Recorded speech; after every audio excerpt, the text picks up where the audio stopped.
You only thought you knew all the traps you might face in a C&P exam. In this video, I'm going to shine the light on 3 more traps, how you can spot them, and exactly what to do to navigate them to win your claim. I'm going to cover the "it's not in your records, so it must not be true" trap, the acute snapshot trap, where the examiner believes this is a one-off and not an ongoing condition, and the functional limitation trap, where you may face end-around questions and prompts to do things during the exam with the end goal to prove you wrong. Would you consider hitting that subscribe button and helping me get this channel off the ground? Also consider liking, sharing, and dropping me a comment. I respond to all comments. Well, let's get started. Number 1, it's not in your records, so it's not true trap. Some questions to look out for. Did you go to sick bay for that? Did you report it to the authorities at the time? Why don't I see this in your service records? In this trap, you're finally opening up, maybe being vulnerable, sharing about your pain and suffering. The examiner suddenly cuts you off with something like, "I don't see that in your service records," as if that alone nullifies this condition and means it can't be true. They may end up reporting something like, "Veteran reports experiencing chronic low back pain since military service. However, there is no documentation in the service treatment records to support this claim." We know what's going to happen.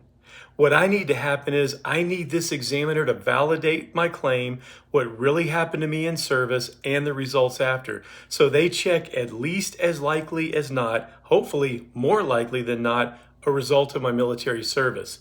Let me give you a few things you can do to help beef up your claim if you don't have that direct service evidence.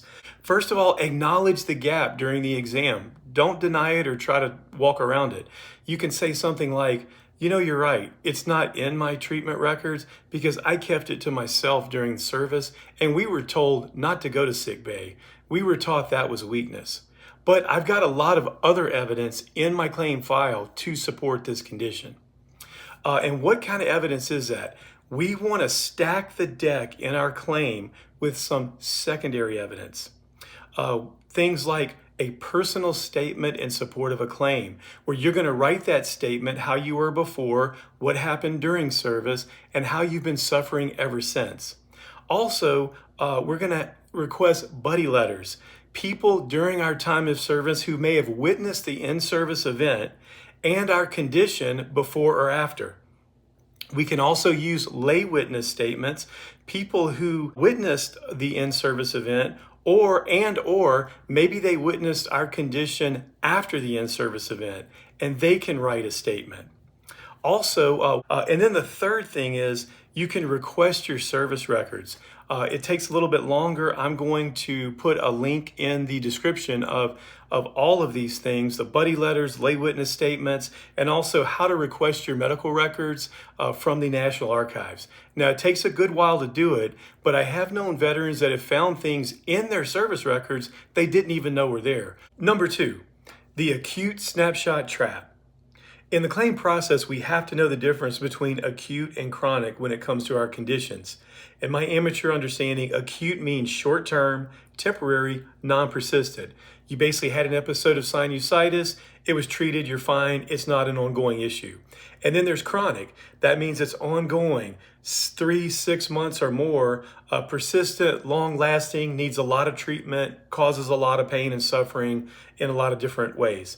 So questions to look out for in this trap are, so your back started hurting a few years ago, and you may have gotten out 20 years ago. When did you notice this condition? Has it gotten any better? And when did you start getting treated for this? The trap here is the examiner asks routine questions looking to call the condition acute as opposed to chronic. If the examiner calls our condition acute, that pretty much undermines the severity and potentially the service connection. They could write something like, "The in-service injury appears acute and resolved without residual." What do we need to happen? If it is chronic, we need the examiner to label this condition as chronic to support not only the service connection, but also the severity, which impacts the rating level that we earned and we deserve. So what are some things that we can do?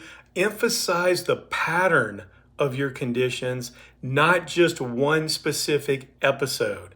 And some things we can say are, it never really went away. The symptoms have been consistent since my time in service. It flares up, but the underlying issue is always there. I've just dealt with it without going to the doctor, but it's never been resolved. Something else you can do is get your private doctor to document in their medical reports the word chronic, if they do and believe it's chronic. And I went to my doctor and asked her, I'm here constantly for the same things. Do you believe this is a chronic condition? And she put in my medical records, suffers from chronic sinusitis, chronic rhinitis, chronic pneumonia. And so I had that medical record to upload to my claim. Number 3, functional limitation trap. Questions to look out for are, did you drive yourself to this exam? Can you cook for yourself? What do you like to do for fun? Tell me about your hobbies.